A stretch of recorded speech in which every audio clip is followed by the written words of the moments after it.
Dear students, we are going to discuss bank reconciliation statement.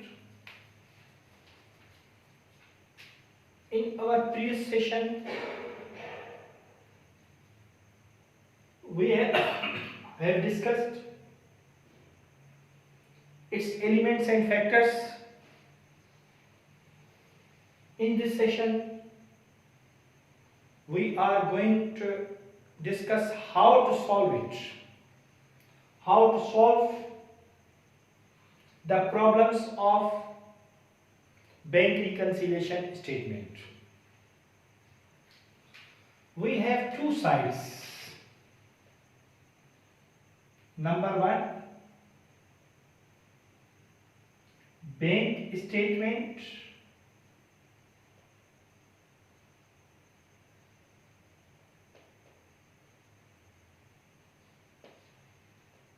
and other is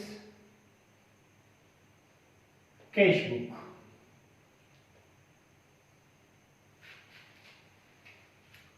सबसे पहले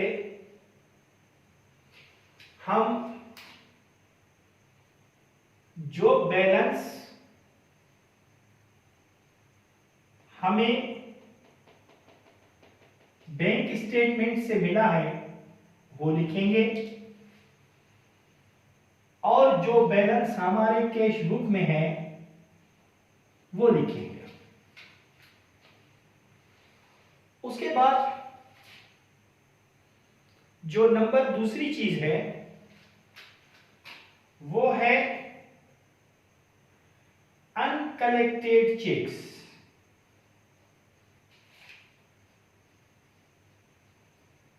uncollected checks को हम uncredited checks भी कहते हैं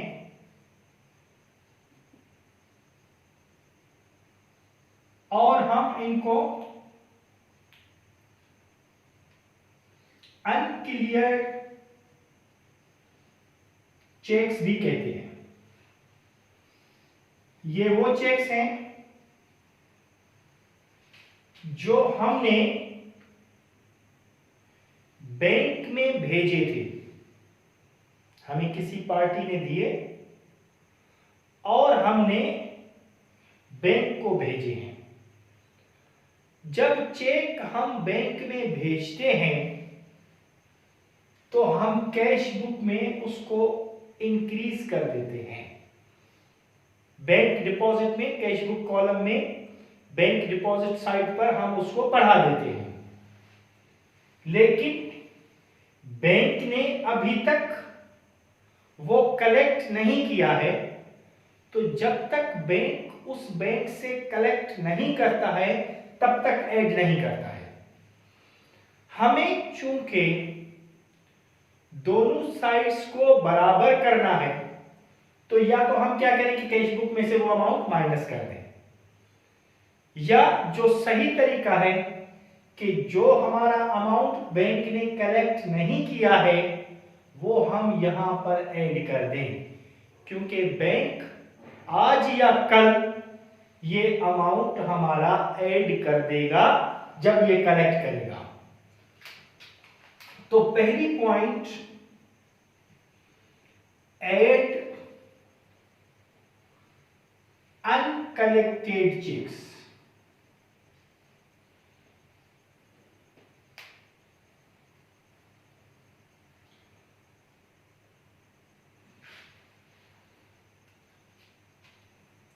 दूसरी पॉइंट है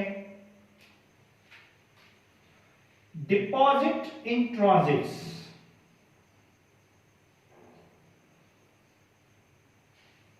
डिपॉजिट इन ट्रांजिट्स ये है सॉरी, जो अमाउंट हमने अपनी बैंक में डिपॉजिट तो करा दिया है लेकिन वो अमाउंट हमारे अकाउंट तक अभी तक नहीं पहुंचा है, तो वो डिफरेंस शो करेगा। क्योंकि जब हमने बैंक में डिपॉजिट कराए तो कैश बुक में ऐड कर दिया, जब कैश बुक में ऐड कर दिया तो बैंक वालों ने वो अभी तक ऐड नहीं किया है, तो वो डिफरेंस शो होगा। तो उस डिफरेंस को हम निकालने के लिए डिपॉजिट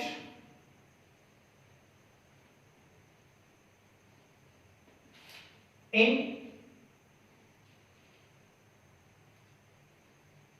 ट्रांजिट्स भी ऐड कर देंगे।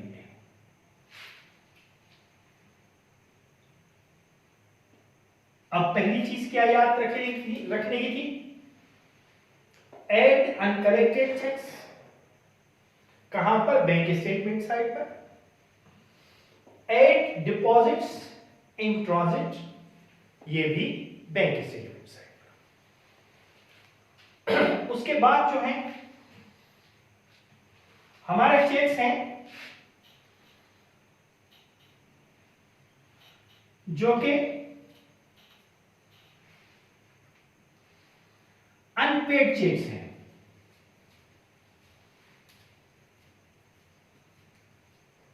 अनपेड चेक्स जिनको हम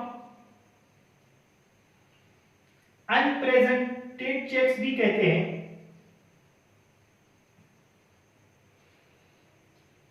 जिनको हम अनगिफ्टेड चेक्स भी कहते हैं,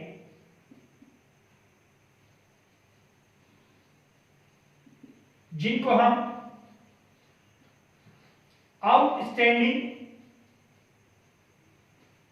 चेक्स भी कहते हैं, ये वो चेक्स हैं जो हमने लोगों को दिए, लेकिन लोग अभी तक बैंक नहीं पहुंचे हैं। हमने लोगों को दिए तो हमने अपने कैश बुक में से माइनस कर दिया होगा, यानी हमने वो क्रेडिट कर दिया होगा अमाउंट, लेकिन बैंक ने अभी तक डेबिट नहीं किया है, बैंक ने अभी तक नहीं काटा है, इसलिए डिफरेंस आएगा। और वो डिफरेंस निकालने के लिए हम क्या करेंगे? लेस अनप्रेजेंटेड या अनपेड चेक्स, ये कोई भी नाम यूज करें सेम चीज होगी। ये दोनों चीजें, तीनों चीजें बैंक स्टेटमेंट की है। उसके बाद हमारे पास कलेक्शंस हैं। कलेक्शंस में और कलेक्शंस और डिडक्शंस कैश बुक के एलिमेंट्स हैं। कलेक्शंस में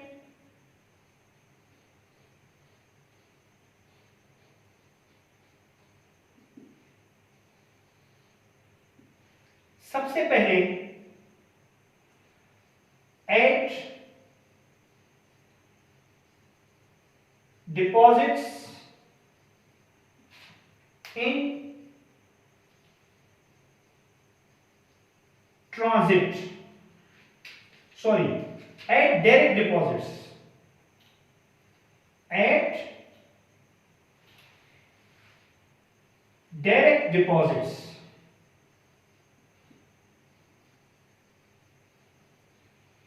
ये वो अमाउंट्स हैं जो हमारे कस्टमर्स डायरेक्टली हमारे अकाउंट में जमा करते हैं। सपोज करें कि आपके इलेक्ट्रिक हैं या स्विस ऑर्गन गैस कंपनी है या टेलीफोन कंपनी है या कोई भी कंपनी है, आपके कस्टमर्स आपके बिल डायरेक्टली आपके बैंक अकाउंट में जमा कराते हैं और बैंक आपके अमाउंट को इंक्रीज कर देता है, लेकिन आपको पता नहीं होता है। आपको पता जब चलेगा जब आपके पास बैंक स्टेटमेंट आएगी। तब तक आपका डिफरेंस शो होगा। और जब बैंक स्टेटमेंट आएगी तो बैंक स्टेटमेंट में डिफरेंस होगा आपके अमाउंट और इसमें, क्योंकि बैंक ने वो अमाउंट इंक्रीज कर दिया है, आप इंक्रीज करें तो बराबर हो जाएगा। नंबर सेकंड है डिविडेंड्स।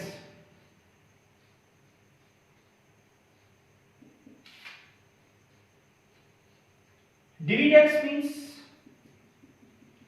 Profit on shares. आपने किसी भी कंपनी के शेयर्स खरीद लिए हैं और जब शेयर्स खरीद लिए हैं तो उस पर वो कंपनी आपको प्रॉफिट भी देती है, वो प्रॉफिट डिविडेंड कहलाता है और वो डिविडेंड आपके अकाउंट में डायरेक्टली जमा हो जाता है। और जब जमा हो जाता है तो वो आपका बैंक में अमाउंट बढ़ जाता है, लेकिन आपने नहीं बढ़ाया है कैश बुक में। आप जब कैश बुक में वो अमाउंट बढ़ाएंगे तो डिफरेंस रिकंसाइल हो जाएगा, डिफरेंस निकल जाएगा, अमाउंट बराबर आ जाएंगे। उसके बाद है at interest on deposits. Bank आपके डिपॉजिट्स पर आपको कुछ इंटरेस्ट भी देता है,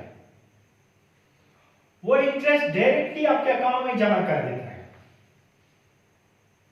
और आपको पता नहीं होता है, आप उसको ऐड नहीं करते हैं अपने कैश बुक में। जब वो आप ऐड नहीं करते हैं तो लाजमी डिफरेंस आएगा और वो अमाउंट जब आप बैंक स्टेटमेंट से देखकर यहां ऐड करेंगे तो दोनों साइडें बराबर आ जाएंगी। उसके बाद है डिडक्शंस।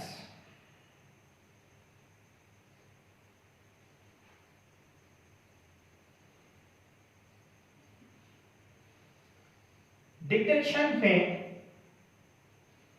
Less direct payments.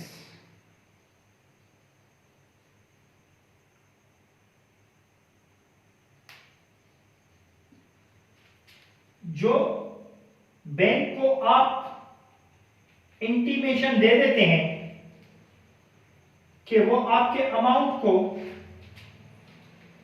या जिन लोगों को पेमेंट्स करनी है वो पेमेंट करते रहें, जैसे तनख्वाहें हैं, इंश्योरेंस की किस्तें हैं, जो इक्वल इंस्टॉलमेंट्स हैं, वो बैंक डायरेक्टली पे करता रहता है और वो आपने यहां से माइनस करनी है क्योंकि बैंक ने माइनस कर दी है। और जब आप यहां से माइनस करेंगे तो वो साइडें जो है वो आपकी दोनों साइडें बराबर हो जाएंगी, क्योंकि वो पेमेंट बैंक ने ऑलरेडी करके काट दिया है। आप वो अमाउंट माइनस करेंगे तो दोनों साइडें बराबर आ जाएंगी। उसके बाद है लेस बैंक चार्जेस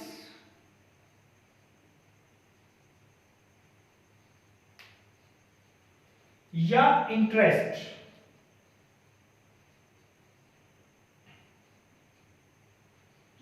बैंक जो सर्विसेज आपको देता है उस पर आपसे कुछ चार्जेस भी लेता है या लोन्स वगैरह देता है तो उस पर आपसे इंटरेस्ट भी लेता है, तो वो बैंक डायरेक्टली डिडक्ट कर देता है। बैंक साइड से वो चीज डिडक्ट हो जाती है, आप अपनी कैश बुक में से वो डिडक्ट करेंगे तो दोनों साइडें इक्वल आ जाएंगी। उसके बाद है लेस डिसऑनर्ड चेक्स।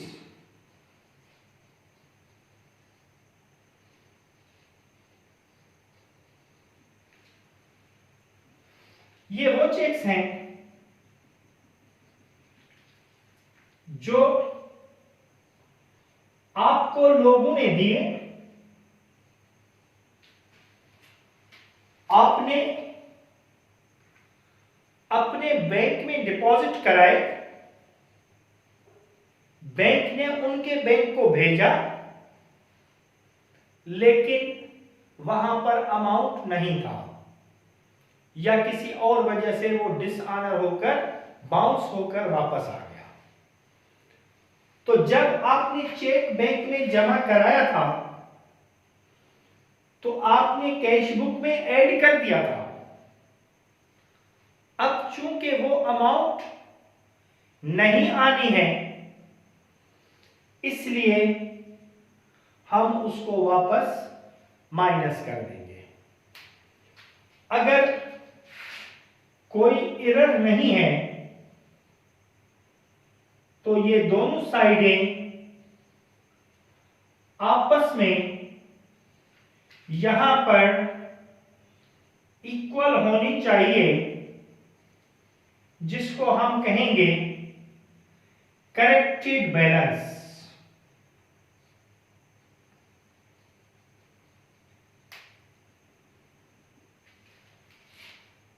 ठीक है। अगर कोई एरर होगा, सपोज करें कि आपने कैश बुक में जो बैंक में डिपॉजिट्स थी 50,000 की,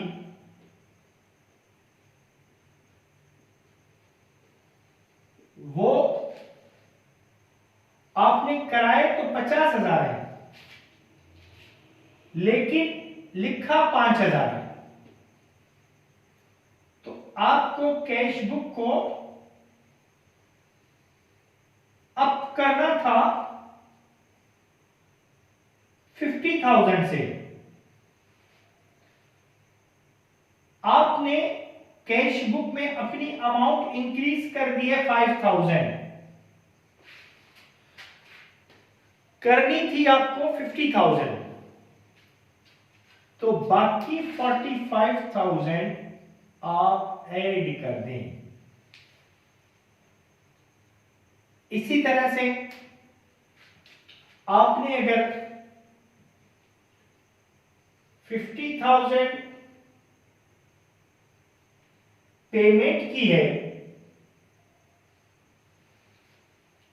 तो आपको लेस करना था 50,000, लेकिन आपने गलती से 5,000 लेस कर दिया है, तो बाकी मजीद 45,000 आपको लेस करने पड़ेंगे। यही मिस्टेक अगर बैंक ने की है तो बैंक भी ऐसा ही करेगा। या अगर बैंक ने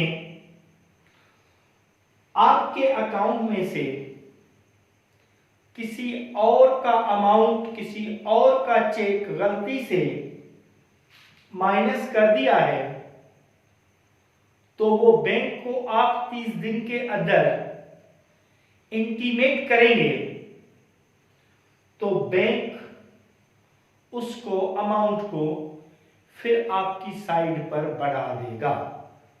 अगर जिस किस्म का भी एरर है, एरर ऑफ प्रिंसिपल है या अमाउंट में एरर है, तो वो इस तरह से हम लोकेट करते हैं। ठीक है। अब देखें, अगर आपके पास एक छोटा सा प्रॉब्लम है जिसमें आपने क्या किया है कि आपको 3 या 4 एलिमेंट्स हैं, मैं आपको करके दिखाता हूं कि वो किस तरह से बराबर होता है।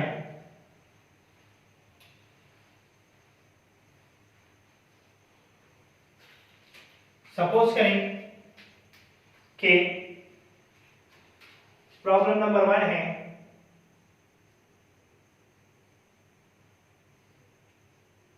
फर्स्ट पॉइंट है balance as per bank statement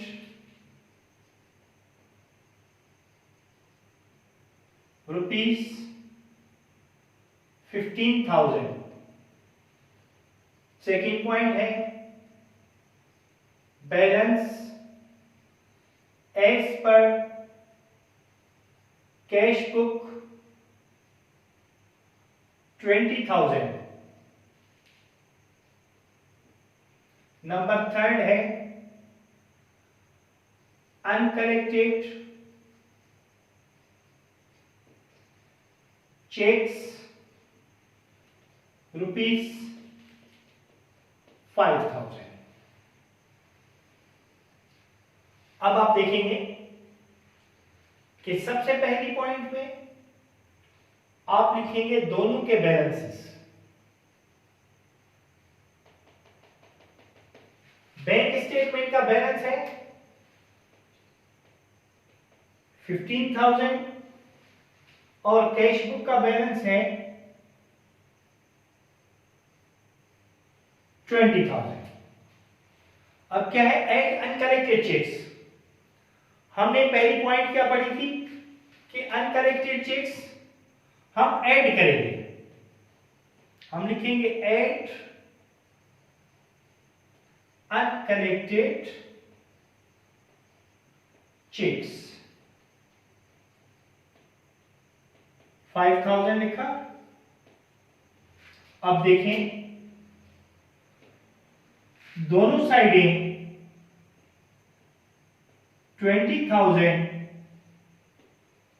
20,000 से बराबर होगी। इसको हम कहेंगे करेक्टेड बैलेंस या करेक्टेड अमाउंट। ठीक है, इसी को कहा जाता है रिकंसाइल। रिकंसाइल का मतलब है बराबर करना, मिलाना। तो हमने बराबर कर दिया।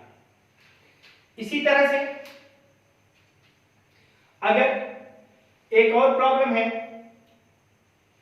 Problem number 2, balance as per bank statement 10,000, balance as per cash book वही 20,000, अनकलेक्टेड चेक्स 4,000 और डिपॉजिट्स इन ट्रांजिट 6,000। तो हम क्या करेंगे, सबसे पहले बैलेंसेस लिखेंगे। Balance as per bank statement 10,000, balance as per cash book 20,000 है, अनकलेक्टेड चेक्स आपके 4,000 है और डिपॉजिट इन ट्रांजिट 6,000 है। ये दोनों चीजें बैंक साइड में ऐड होती हैं। आप देखेंगे कि दोनों साइडें 20,000 से बराबर हो गई, इसको कहेंगे करेक्टेड बैलेंस। क्लियर? अब हम प्रॉब्लम नंबर 3 पे आते हैं। सपोज करें कि बैलेंस है, इस पर बैंक स्टेटमेंट 10,000 है, बैलेंस है इस पर कैश बुक 30,000 है, अनकलेक्टेड चेक्स 4,000 है, डिपॉजिट इन ट्रांजिट 6,000 है, और नंबर 5th पॉइंट है अनपेड या अनप्रेजेंटेड चेक्स जो हैं वो हमारे हैं 10,000 के। तो हम क्या करेंगे, इसको सबसे पहले हम बैलेंस लिखेंगे। Balance as per bank statement 10,000, balance as per cash book 30,000, add uncollected checks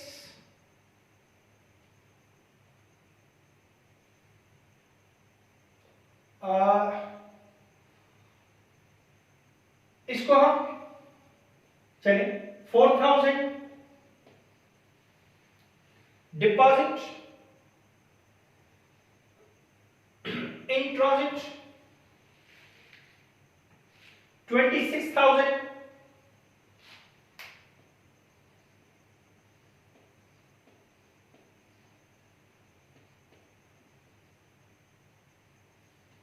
तो ये दोनों साइडें टोटल होकर 40,000 हो गई। नंबर 3rd पॉइंट पर लेस अनप्रेजेंटेड चेक्स